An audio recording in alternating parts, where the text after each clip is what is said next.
quitter l'apôtre Paul qui est en train de faire du sport. Et il disait, je suis un peu comme un athlète et quand je fais du sport, quand je fais une course, moi mon but c'est de gagner. Je veux gagner, je m'entraîne pour ça toute l'année et je vais aller au bout de ma course et je vais arriver le premier. C'est trop important si je m'entraîne, c'est vraiment parce que j'ai ce but. Et cela fait donc réfléchir au but dans notre vie. Et le chapitre que nous allons lire maintenant va parler de l'attitude de notre cœur, que nous pouvons avoir à chaque instant de notre vie, dans chaque jour, du matin au coucher du soleil. Le thème de ce message, c'est « Adorer Dieu ou les idoles ». Adorer Dieu ou les idoles. Et nous allons commencer en lisant 1 Corinthiens 10 dans la version du Semeur, qui fait la transition avec le chapitre 9 et qui commence par « Car il ne faut pas que vous ignoriez ceci, frères. Après leur sortie d'Égypte, nos ancêtres ont tous marché sous la conduite de la nuée. Ils ont tous traversé la mer. Ils ont donc tous, en quelque sorte, été baptisés pour Moïse dans la nuée et dans la mer. Ils ont tous mangé une même nourriture spirituelle. Ils ont tous bu la même boisson spirituelle, car ils buvaient de l'eau jaillie d'un rocher spirituel qui les accompagnait, et ce rocher n'était autre que le Christ lui-même. Malgré tout cela, la plupart d'entre eux ne furent pas agréés par Dieu, puisqu'ils périrent dans le désert. Tous ces faits nous servent d'exemple pour nous avertir de ne pas tolérer en nous de mauvais désirs comme ceux auxquels ils ont succombé. Ne soyez pas idolâtres, comme certains d'entre eux l'ont été, selon ce que rapporte l'Écriture. Le peuple s'assit pour manger et pour boire, puis ils se levèrent pour se divertir. Ne nous laissons pas entraîner à l'immoralité sexuelle, comme firent certains d'entre eux, et en un seul jour, il mourut 23 000 personnes. N'essayons pas de forcer la main au Christ, comme le firent certains d'entre eux qui, pour cela, périrent sous la morsure des serpents. Ne vous plaignez pas de votre sort, comme certains d'entre eux qui tombèrent sous les coups de l'ange exterminateur. Tous ces événements leur sont arrivés pour nous servir d'exemple. Ils ont été mis par écrit pour que nous en tirions instruction, nous qui sommes parvenus au temps de la fin. C'est pourquoi si quelqu'un se croit debout, qu'il prenne garde à ne pas tomber.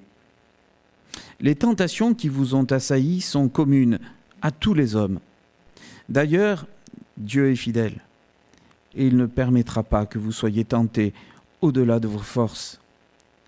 Au moment de la tentation, il préparera le moyen d'en sortir pour que vous puissiez y résister. Pour toutes ces raisons, mes amis, je vous en conjure, fuyez le culte des idoles. Je vous parle là comme à des gens raisonnables. Jugez vous-même de ce que je dis.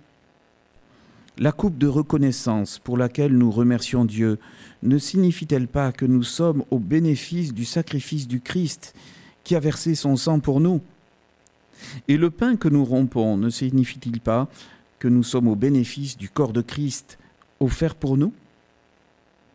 Comme il n'y a qu'un seul pain, nous tous, malgré notre grand nombre, nous ne formons qu'un seul corps, puisque nous partageons entre tous ce pain unique. Pensez à ce qui se passe dans le peuple d'Israël. J'entends Israël au sens national. Ceux qui mangent les victimes offertes en sacrifice ne sont-ils pas au bénéfice du sacrifice offert sur l'autel?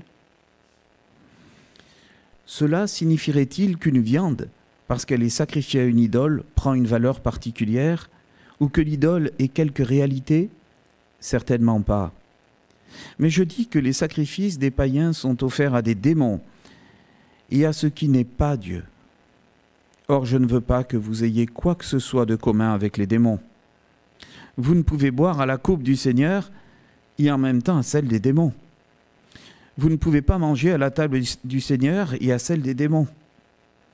Ou bien voulons-nous provoquer le Seigneur dont l'amour est exclusif? Nous croyons-nous plus forts que lui? Oui, tout m'est permis, mais tout n'est pas bon pour nous. Tout est permis, mais tout n'aide pas à grandir dans la foi. Que chacun de vous, au lieu de songer seulement à lui-même, recherche aussi les intérêts des autres. Vous pouvez manger de tout ce qui se vend au marché sans vous poser de questions par scrupule de conscience sur l'origine de ces aliments, car la terre et ses richesses appartiennent au Seigneur. Si un non-croyant vous invite et que vous désiriez accepter son invitation, mangez tranquillement de tout ce qu'on vous servira sans vous poser de questions par scrupule de conscience. Mais si quelqu'un vous dit « cette viande a été offerte en sacrifice à une idole », alors n'en mangez pas, à cause de celui qui vous a prévenu et pour des raisons de conscience. Par conscience, j'entends évidemment non la vôtre, mais la sienne. Pourquoi en effet exposerais-je ma liberté à être condamné du fait qu'un autre a des scrupules de conscience? Si je mange en remerciant Dieu, pourquoi serais-je critiqué au sujet d'un aliment pour lequel je rends grâce à Dieu? Ainsi, que vous mangiez, que vous buviez, bref, quoi que ce soit que vous fassiez, faites tout pour la gloire de Dieu. Mais que rien dans votre comportement ne soit une occasion de chute, ni pour les Juifs, ni pour les païens, ni pour les membres de l'Église de Dieu. Agissez comme moi qui m'efforce en toutes choses de m'adapter à tous. Je ne considère pas ce qui me serait avantageux, mais je recherche le bien du plus grand nombre pour leur salut. Alors voilà un chapitre bien dense, n'est-ce pas? Et il est bien sûr impossible de traiter tout dans les détails.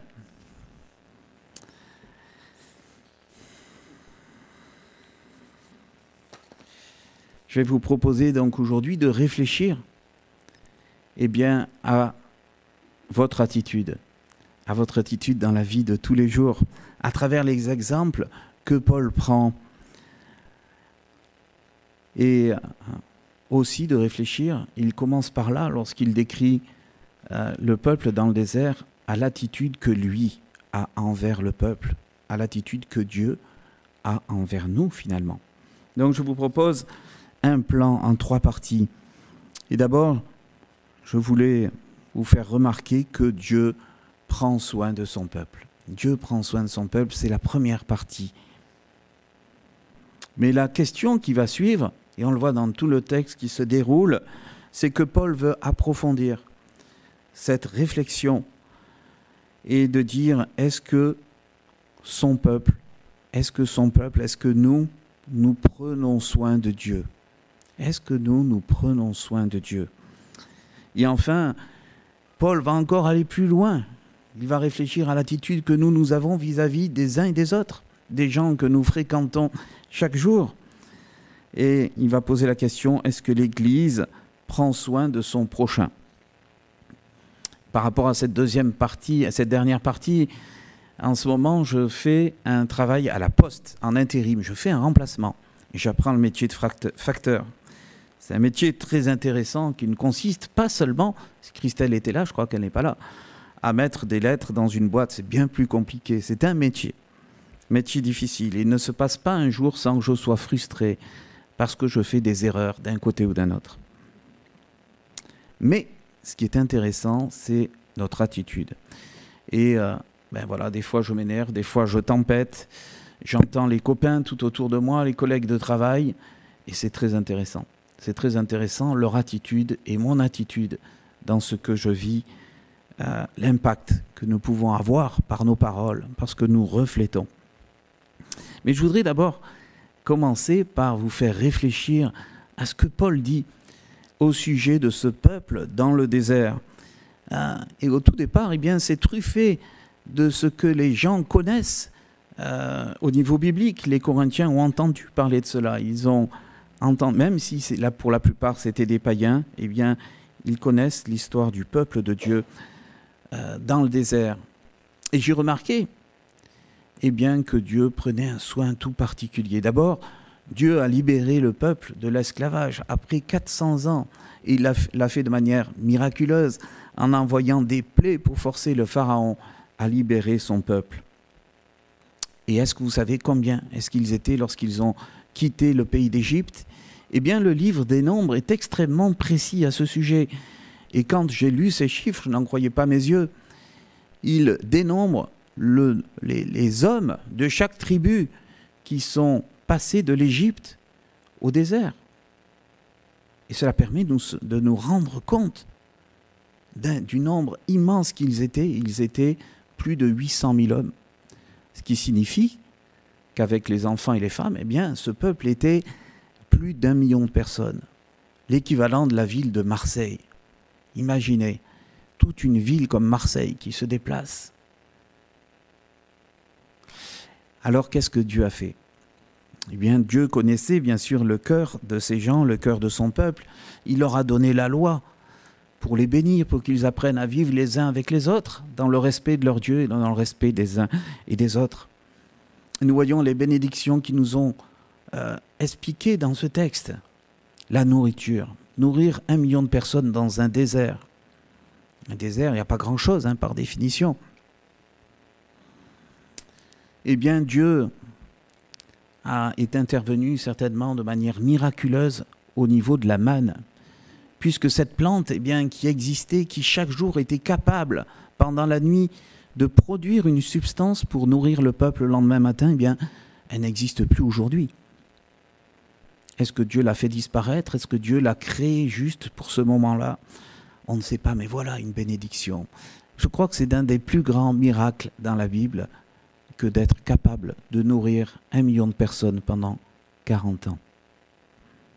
Et puis bien sûr, dans un désert, il y a le problème de l'eau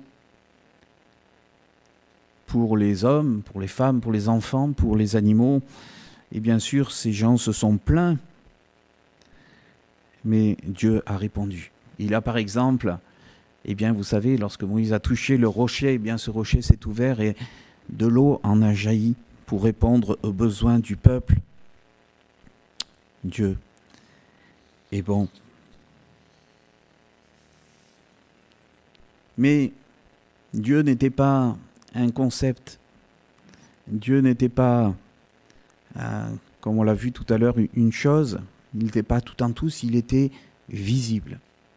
Quelle chance, quelle gloire pour ces millions de personnes qui ont vu la nuée qui les précédait, qui ont vu la flamme de Dieu, la présence de Dieu. Quelle merveille pour ces 70 responsables du peuple qui sont allés sur la montagne et qui se sont retrouvés dans la présence de Dieu. Donc Dieu était bon, il était avec son peuple, visible par son peuple. Et vous avez vu dans ce passage que le rocher est identifié comme Christ, le rocher personnifié. Ben oui, on pense que Christ n'est venu qu'au Nouveau Testament, mais non, Christ était déjà là. Christ était déjà là. On pense que Dieu de l'Ancien Testament est un Dieu parfois dur, vengeur.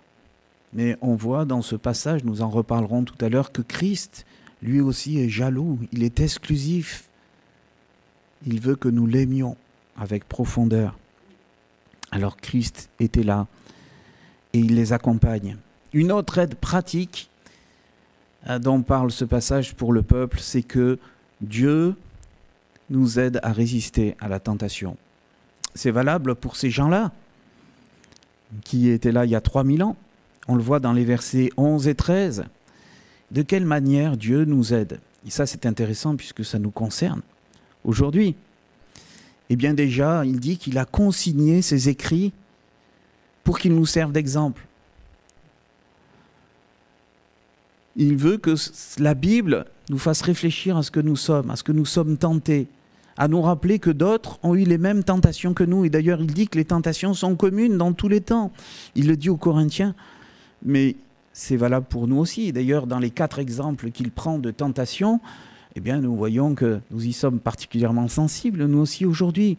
Il n'y a rien de nouveau sous le soleil, comme dit l'Ecclésiaste. Mais Dieu nous aide à résister à la tentation. Car, il dit, vous ne serez pas tentés à un degré qui est insupportable pour vous. C'est la bonne nouvelle ce matin. Nous avons souvent un constat d'échec. devant notre péché, n'est-ce pas? Et c'est bien triste. Et pourtant, Dieu affirme avec force que si nous nous saisissons des moyens qu'il met à notre disposition, eh bien, nous pouvons avoir la victoire sur ce péché. Nous pouvons, au milieu de quelques échecs, avoir de plus en plus de la victoire. Et c'est ce que Dieu attend de nous, que nous combattions. Alors, je ne vais pas m'étendre sur les moyens, mais je vais juste en citer quelques-uns quand même, parce qu'on en a besoin chaque jour. Comment résister à la tentation? D'abord, Jacques nous dit que la tentation n'est pas le péché, que tout le monde est tenté. Et d'ailleurs, la tentation peut nous surprendre des fois quand nous y attendons le moins. Nous faisons quelque chose et clac, quelque chose nous saisit, un peu comme une faim, comme une fringale. Et si nous n'y prenons garde, eh bien, nous allons nous laisser aller à pécher. Alors, eh bien, il nous a déjà laissé les armes, ou la cuirasse du chrétien, si vous lisez Éphésiens 6, les jeunes l'ont appris lors du concours biblique. Je me rappelle Kylian, je lui faisais répéter ce texte. Le bouclier, la foi, etc. Et puis nous voyons surtout notre Maître Jésus, qui résiste de manière très pratique lorsque Satan essaye de le tenter. Jésus-Christ a été tenté en tout point comme nous. Il a résisté à la tentation en citant la parole de Dieu. Dans Matthieu 26, 41, bien sûr, sa manière de résister était la prière. Il avait besoin constamment de prier, se retirer le soir ou il partait tôt le matin pour se placer devant Dieu. Mais notre attitude, si elle veut être positive avant tout pour ce problème du péché, qui est notre problème quotidien, c'est celle qui est décrite dans 1 Pierre 5, 9, la volonté de vouloir résister au péché. De ne pas faire comme si le péché était une fatalité. Non, nous devons garder cet esprit combatif, cet esprit de dire non, le péché n'est pas normal. Le péché, ce n'est pas ce que Dieu veut pour ma vie. Et Jacques 4, 7 dit que nous devons accepter de nous soumettre à Dieu, accepter de soumettre tous les domaines de notre vie à Dieu. Alors voilà, quelques moyens pratiques que Dieu donne parce qu'il prend soin de nous. Il prend soin de nous. Et enfin, je voudrais parler du dernier moyen, c'est la punition. Est-ce que vous aimez être puni, les amis? Eh bien, je n'ai pas été puni à mon travail il y a quelques jours, mais j'ai eu des réprimandes. Et oui, comme je vous dis, je fais plein de petites erreurs par ici ou par là, à ma grande stupéfaction, et je suis déçu de moi-même. D'ailleurs, je l'ai dit, si j'étais eux, je me serais licencié moi-même. Parce que vraiment, le chemin était long. Mais parfois, la punition est nécessaire parce que, eh bien, elle fait avancer. Alors pourquoi la punition ne nous fait pas plaisir? D'abord parce que ça signifie qu'on a fait une faute, qu'on n'a pas respecté une règle. Et la punition révèle finalement notre péché et donc on se sent humilié. Et notre orgueil en prend un coup, bien sûr. La punition est-elle éducative? En mai 68, j'avais 3 ans, il disait « Il est interdit d'interdire ». Quel beau slogan, il est interdit d'interdire. Dans la Bible, Dieu ne se prive pas de dire que les pères doivent châtier leurs enfants. Dans 1 an, ça sera fini, Adrien, tu ne seras plus là. Qui aime bien, châtie bien. Voilà la vérité, en fait. La sanction, en fait, est profitable. Et il parle même d'une verge, d'un bâton. C'est dur. Mais il dit que la punition nous fait avancer aussi spirituellement. Et au verset 5, Dieu explique que l'attitude des Hébreux à son égard, donc ils étaient pleins de défiance vis-à-vis de Dieu. Ils ont pratiqué même, dès que Moïse a eu le dos tourné, ils ont fabriqué une idole. Eh bien, ça a eu des conséquences graves sur le peuple. Est-ce que vous l'avez noté, tous ces morts qu'il y a eu, qui ont été châtiés par Dieu? Et ces morts, ce Dieu de l'Ancien Testament, c'est toujours le même Dieu aujourd'hui. Il n'a pas changé. Il est parfaitement juste, mais il peut nous punir lorsque nous péchons. Nous oublions cela trop souvent. Nous péchons en nous disant « il est amour, il va me pardonner ». Oui, mais il peut aussi nous châtier de manière très grave. Et parfois, nous portons les conséquences de notre péché. Lorsqu'il nous punit, finalement, c'est un signe de son amour. Il ne veut pas nous laisser aller à la dérive pour que nous nous perdions, pour que nous nous éloignions trop de lui. Il nous punit et nous ramène vers lui. Lorsqu'un père châtie son jeune enfant, là je pense à Fabien par exemple, que j'entends souvent, de temps en temps dire « regarde-moi quand je te dis quelque chose ». Hein, Fabien?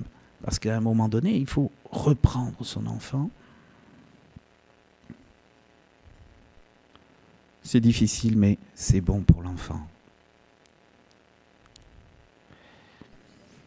Ce peuple, dans le désert, est mort dans le désert, à l'exception de 2 hommes. Toute une génération, à cause de sa défiance envers Dieu, à cause de son manque de confiance en lui. C'est triste. Que le Seigneur nous convainque que le péché est grave dans notre vie. Alors, chers amis, voulons-nous connaître davantage les voies de Dieu et avoir la bonne attitude, la bonne chrétienne attitude, Eh bien, il faut bien sûr avoir cette idée de lutter contre le péché et de demander à Dieu de nous transformer.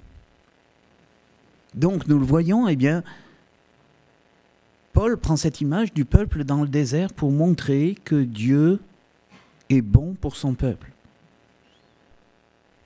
Et Dieu est bon pour nous, nous l'avons dit ce matin, le sacrifice de Christ est bon pour nous, puisqu'il nous a ouvert les portes de la vie éternelle. Mais nous, chers amis, qu'est-ce que nous faisons? Quelle est notre réponse face à la bonté de Dieu? C'est ça que je veux vous dire ce matin. Comment vivez-vous chaque jour votre foi? Alors nous sommes pris par notre quotidien, par le travail, par les enfants, par les courses, par le ménage. Et donc, eh bien, tout ça nous semble sans doute un peu loin de notre quotidien. Mais en fait, c'est chaque instant. C'est ce que nous pensons, c'est ce que nous faisons.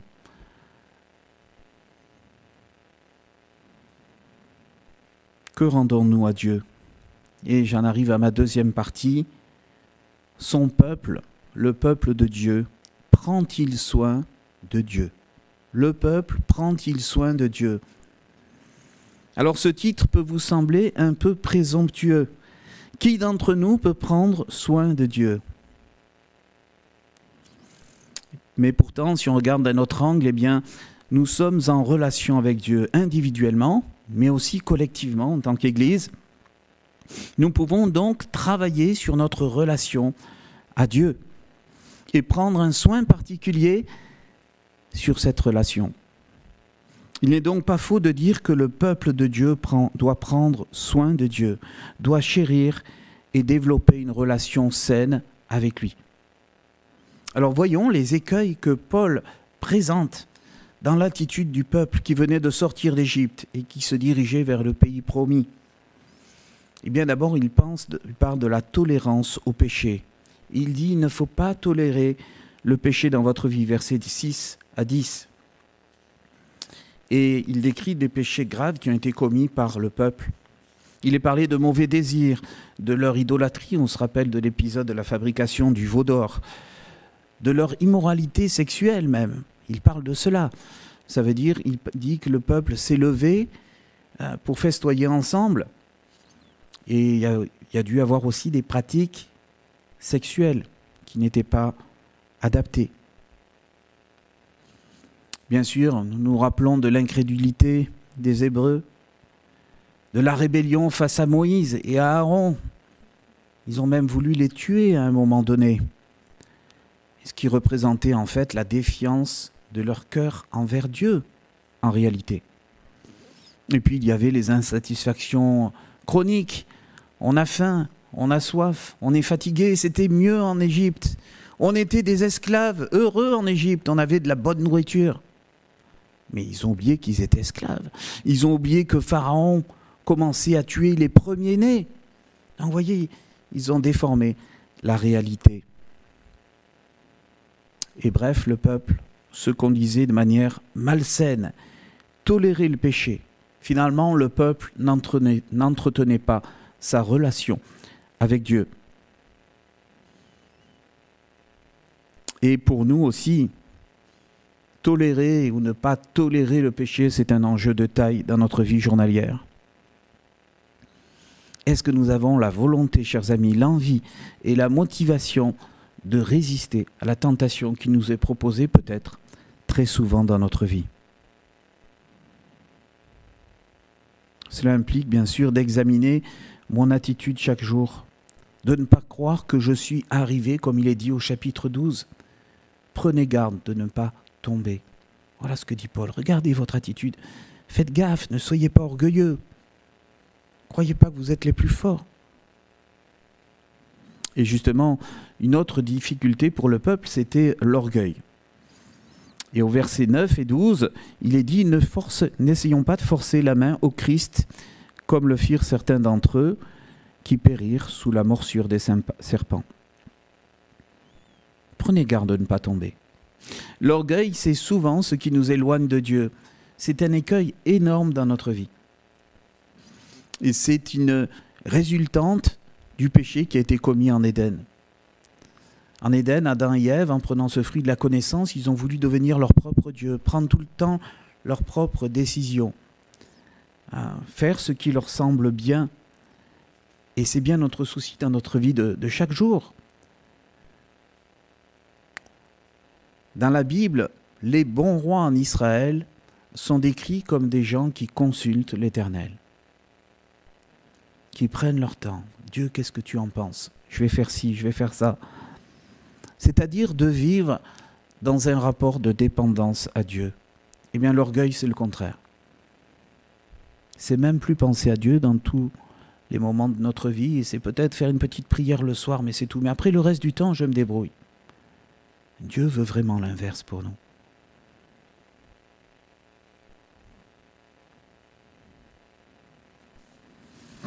Dans le désert, les Hébreux revenaient à Dieu quand ils avaient péché, mais en fait, ils avaient toujours un cœur partagé. Une manière de mesurer notre foi, chers amis, c'est de regarder la manière dont on revient à Dieu quand on a péché. Alors, je ne sais pas comment vous faites, je ne sais pas si vous vous mettez à genoux quand vous avez péché, je ne sais pas si parfois il vous arrive de verser des larmes. Je ne sais pas quel est l'état de votre cœur. Mais ce qui est certain, c'est que dans la parole, il est dit qu'il y a du fruit lorsqu'il y a une vraie repentance. Parce que la repentance exige un changement d'attitude. Si nous demandons pardon à Dieu et que nous recommençons exactement la même chose le lendemain, il y a un souci dans notre foi. Donc, Dieu nous demande de vivre ce que nous professons, ce que nous confessons.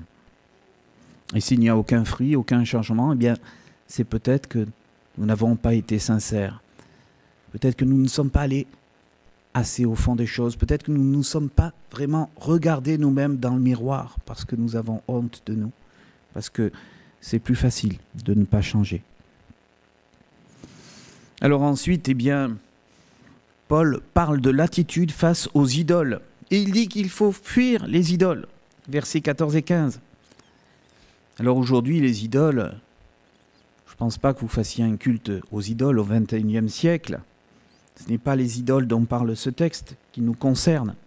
Les idoles, ça serait tout ce qui peut accaparer notre esprit, que nous mettons en premier, avant Dieu. Imaginez par exemple que vous êtes un fan d'un sport particulier et que vous régalez tellement dans votre sport que toute la journée, même pendant votre boulot, vous y pensez. Vous pensez aux exercices ou à la sortie que vous allez faire le soir. Le soir, vous arrivez, vous avalez votre sandwich ou votre 4 heures et vous allez pratiquer votre sport. Et vous vous éclatez tellement bien que ça prend de plus en plus de place dans votre vie et que vous délaissez un peu votre famille parce que le sport, c'est bon. Vous délaissez vos moments de piété. Vous délaissez votre église. C'est la même chose avec nos petits téléphones. On en parle beaucoup à l'heure actuelle, ces téléphones qui sont tellement géniaux. On peut voir les actualités, on peut faire des jeux, on peut avoir des nouvelles de nos amis. Mais si on est sur nos téléphones à 11h du soir et qu'on n'a pas ouvert sa Bible, qu'on n'a pas passé ce moment intime avec Dieu, il y a un problème, chers amis. C'est ça peut-être une idole de notre cœur. Eh bien, il nous faut débusquer ces idoles. Et Paul dit qu'il faut fuir les idoles. Mais d'abord, il faut en avoir conscience. Paul dit que finalement, ces idoles sont de faux dieux. Alors, il nous faut détrôner l'idole dans notre vie parce qu'elle est un faux Dieu qui nous éloigne du vrai Dieu. Et voilà le danger. Alors, Paul, sur la base de cette expérience du passé des Hébreux au désert, eh bien, invite les Corinthiens à abandonner leurs propres idoles. Les idoles du temps des Corinthiens, ils en avaient des idoles. Et il nous invite, nous aussi, les chrétiens des siècles suivants, eh bien, à en faire de même. Il donne une sorte de mini-conclusion en disant ceci: fuyez ce culte des idoles. Donc, notre responsabilité de disciples de Christ consiste à ne pas tolérer, à ne pas entretenir ce qui nous éloigne de Dieu. Alors pour les Hébreux, on l'a vu, c'était adorer de faux dieux, avoir une sexualité immorale, déréglée, être incrédule, avoir une insatisfaction chronique. Voilà, c'était des grosses choses. Et pour nous, bien sûr, il nous appartient de débusquer notre idole et de la tuer, ou en tout cas de la désacraliser, c'est-à-dire de lui rendre une juste place. Je prenais l'exemple du sport tout à l'heure. Ça ne veut pas dire qu'il faut arrêter le sport. Ça veut dire que le sport doit avoir sa place. Et Dieu doit avoir sa place. Paul nous a donc décrit 3 écueils qui peuvent affecter notre attitude dans ce que nous devons rendre à Dieu dans notre vie de chaque jour. Si nous tolérons le péché dans notre vie, si nous sommes orgueilleux et si nous avons une idole dans notre vie. Eh bien, ces 3 écueils sont des pièges. Je ne sais pas si vous avez déjà fait du bateau. Il y a un risque quand on fait du bateau et qu'on longe la côte, c'est de toucher des écueils et d'abîmer notre bateau, voire de s'échouer. Eh bien, moi je fais du canoë, ça m'arrivait plusieurs fois de frotter un rocher que je n'avais pas vu. Eh bien, on peut abîmer le matériel, voire pire. Donc oui, il y a des écueils dans notre vie. Et ces écueils font que notre foi peut stagner. Je ne sais pas si vous avez des fois cette expression dans votre vie de tous les jours, de dire « ma vie, c'est pas le top dans ma relation avec Dieu. J'ai pas soif de la parole, je rame. »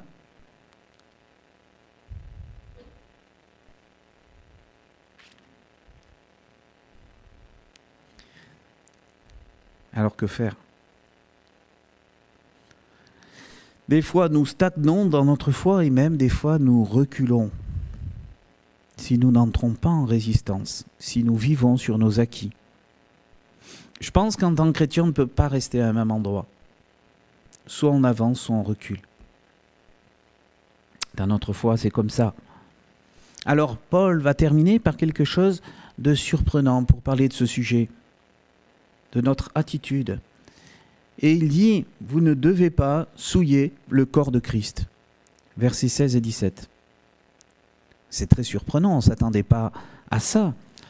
Il dit que si j'ai été au bénéfice du sacrifice de Christ, alors je suis sauvé, purifié de tout péché. On est d'accord? Cela se produit au moment précis de notre conversion.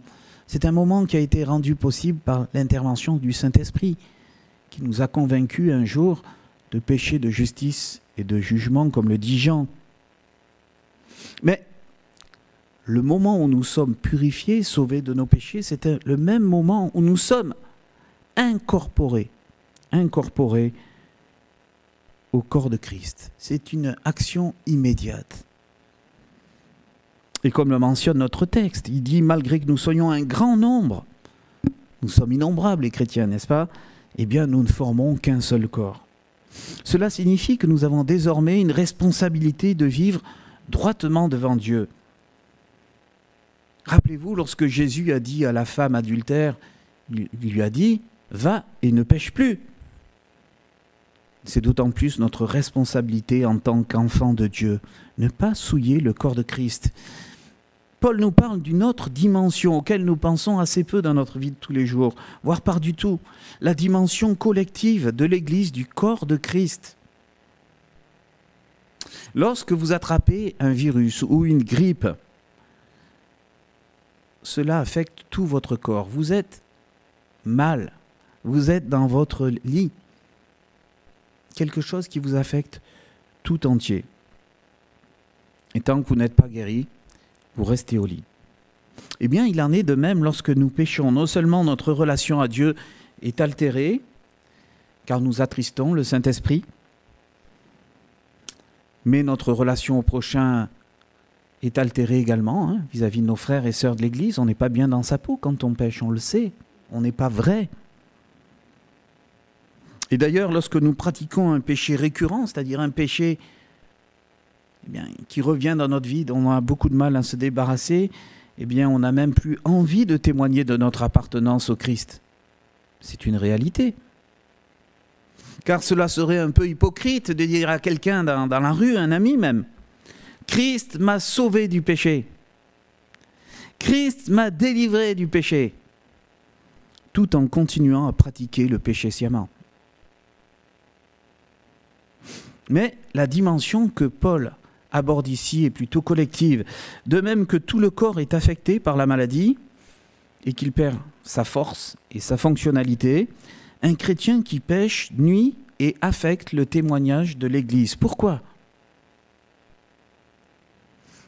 Paul veut nous montrer que la pratique du péché n'est pas qu'un problème personnel à résoudre entre quatre yeux, entre Dieu et moi, mais qu'il affecte tout mon entourage et aussi l'Église locale.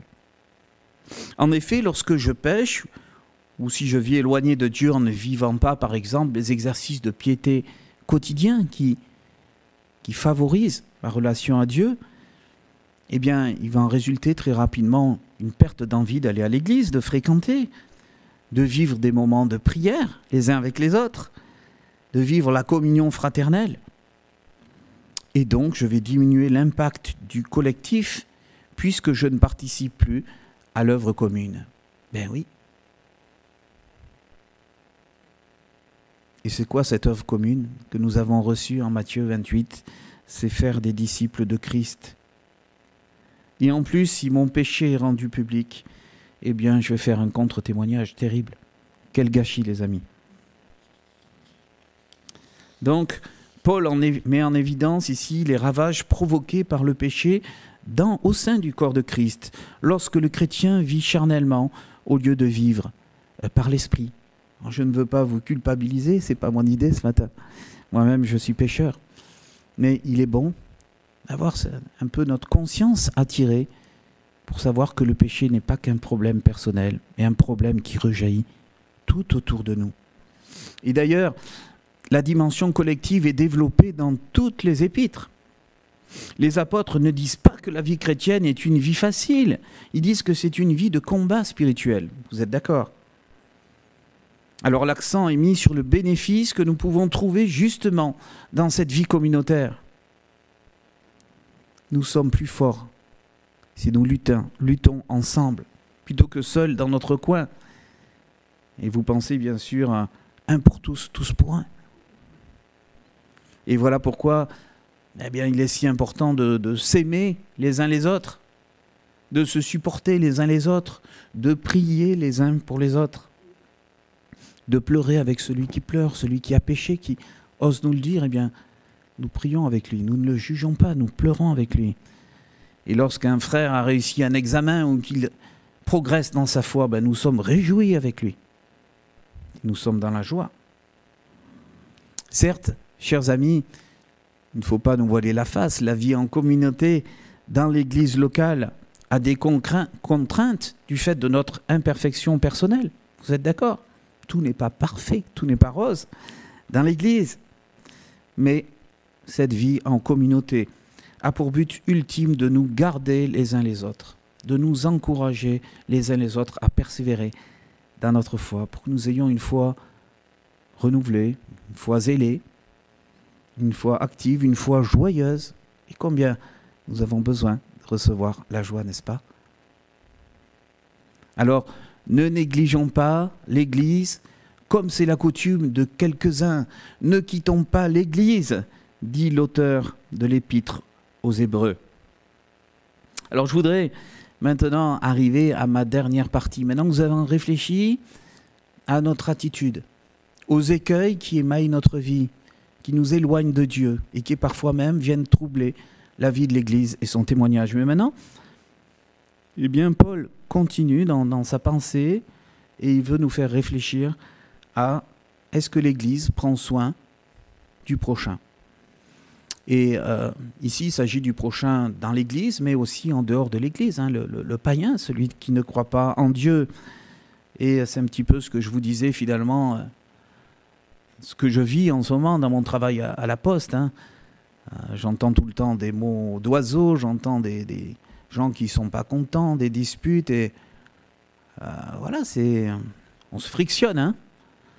À la Poste, c'est sportif, c'est intéressant. Et moi, quelle est mon attitude là-dedans? Qu'est-ce que je dis? Qu'est-ce que je fais?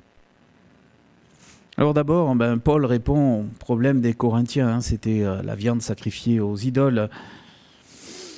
Il dit, est-ce que une viande qui a été sacrifiée aux idoles, eh bien, est-ce qu'il faut absolument ne pas la manger? Il dit, non, c'est pas le problème. Vous pouvez manger de tout ce qui se vend au marché sans vous poser de questions. Vous ne prenez pas la tête avec ça. Pourquoi? Parce que la terre et ses richesses appartiennent au Seigneur.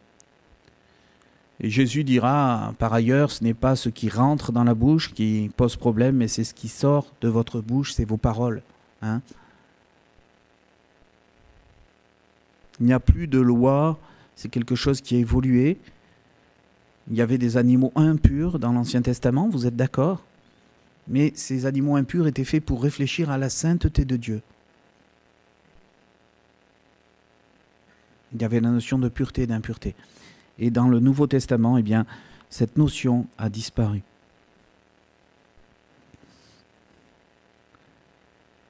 Une viande ne souille pas, ou tout autre aliment, on peut la manger. Mais il rajoute, au verset 14, « Fuyez le culte des idoles ». Et je vous parle là comme à des gens raisonnables. Donc il est évident que Dieu nous a sauvés pour que nous lui apportions le respect qui lui est dû. Nous aurons donc soin de ne pas nous compromettre en pratiquant d'autres cultes, même si nous devons avoir un principe de respect pour toutes les autres religions.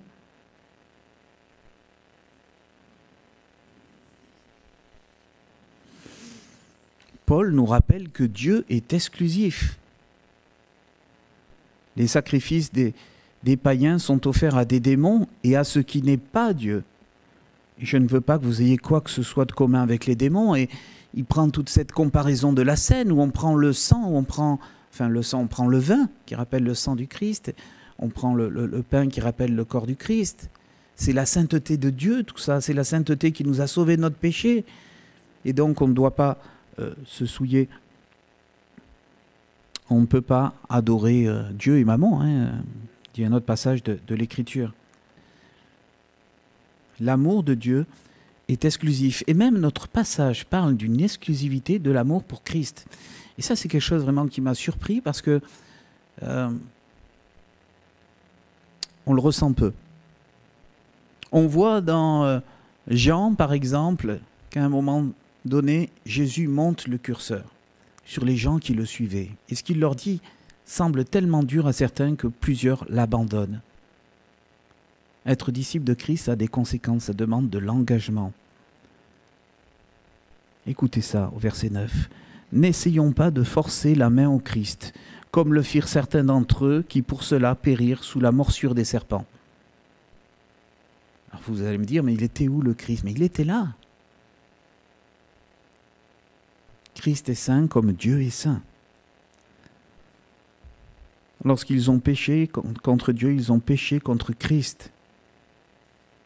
Donc Paul nous dit qu'en provoquant Dieu, les Israélites ont provoqué Christ également.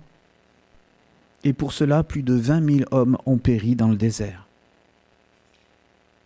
S'éloigner de Dieu sciemment, pratiquer un autre culte, le met en colère et met en colère son Fils. Et le chrétien qui pratiquerait cela, je ne sais pas, par convenance, par intérêt, eh bien, pourrait s'attendre à une sanction sévère de la part du Père et du Fils. Et je ne veux pas trop m'appesantir là-dessus parce que c'est un cas très particulier. Ce n'est pas notre souci au quotidien. Il fait une étude de cas, il continue à répondre aux problèmes pratiques des Corinthiens. Donc il nous dit, ben voilà, si vous êtes invité par quelqu'un, un ami non chrétien, qui vous propose de manger chez lui, que la viande a été sacrifiée aux idoles, vous le savez, vous pouvez la manger. Mais par contre, si une personne qui est là, eh bien, est au courant et que ça la choque, même si elle n'est pas chrétienne, c'est ça qui est intéressant, eh bien, vous allez peut-être heurter la conscience de cette personne. Si la viande sacrifiée aux idoles, dans ce cas, des Corinthiens n'avaient aucun pouvoir maléfique sur leur organisme, elle peut avoir un pouvoir maléfique par rapport à ce qu'elle représente dans notre conscience, dans la conscience des personnes. Notre attitude, nos paroles peuvent perturber une personne. Et dans leur cas, c'était de dire, imaginez donc, le cas qu'il dit, eh bien, le chrétien était là, il savait que la viande était sacrifiée aux idoles, il disait, ben, moi, ça ne me pose pas de problème, je la mange. Elle n'a rien de spécial, cette viande. Eh bien, alors que la personne n'est même pas chrétienne, il pouvait penser, mais c'est ça être chrétien ? Manger de la viande sacrifiée aux idoles ?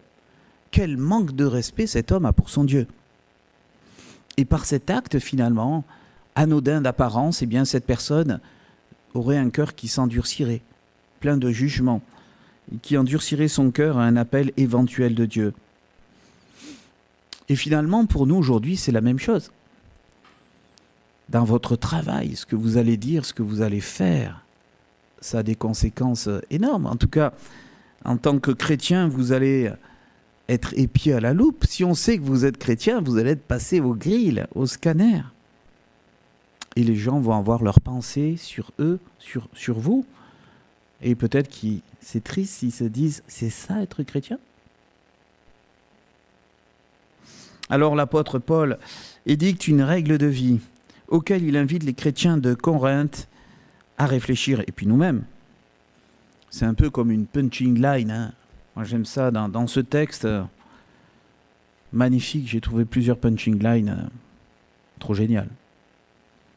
Écoutez ça, que rien dans votre comportement ne soit une occasion de chute, ni pour les Juifs, ni pour les païens, ni pour les membres de l'Église de Dieu. Agissez comme moi, qui m'efforce en toute chose de m'adapter à tous. Je ne considère pas ce qui me serait avantageux, mais je cherche le bien du plus grand nombre pour leur salut. Alors cette pensée de Paul nous paraît un peu poussée. Il n'est pas facile d'avoir toujours les paroles pleines de sel, les paroles adéquates. Et ben voilà, c'est difficile. Hein. Il faut se remettre en cause devant Dieu quand on a fauté, quand on a dit des paroles maladroites ou pas bonnes pour ceux qui sont là, pas bonnes pour notre témoignage. Une phrase dit « Le diable se cache dans les détails ». C'est à des détails comme ça que nous sommes pesés, évalués, chers amis, par nos collègues de travail, et même par nos enfants dans notre famille, n'est-ce pas? Si par exemple, vous passez votre temps à jurer en public, à dire du mal de votre patron quand le patron n'est pas là, ou alors à dire du mal de vos collègues de travail quand ils ne sont pas là, à dire du mal de votre église, oh, trop nul, notre église, vous êtes dans un groupe de prière, le pasteur n'est pas là, l'église, elle est nulle notre église. Hein. Enfin, et puis tout ce qui va avec, hein, c'est des exemples, hein. Ou de vos responsables spirituels, pourraient faire mieux quand même. Et c'est finalement si nous prenons des raccourcis en faisant des choses un peu par-dessous, un peu rapides, qui sont regrettables, si nous prenons des petites choses sur notre lieu de travail, hein, en disant ah, c'est pas grave.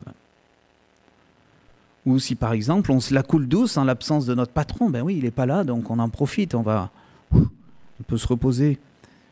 Donc voilà, c'est quelques exemples pris au hasard, mais il y a tellement de choses dans notre vie où nous avons une attitude, des décisions à prendre, une attitude à avoir, des paroles et des actions à faire ou à ne pas faire. Et finalement, bien ce que Paul dit, mais moi je fais de mon mieux, je fais pas toujours ce qui est dans mon intérêt, je fais pas toujours ce qui serait bon pour moi. Mais des fois, je réfléchis en termes de ce qui va être bon pour celui que je fréquente, pour celui que je rencontre, pour mon prochain. Et bien sûr, la phrase clé qui pourrait nous aider au quotidien, pour toutes les décisions que nous avons à prendre, c'est que ferait Jésus-Christ à ma place. Et après, c'est de voir si nous sommes prêts à faire cela.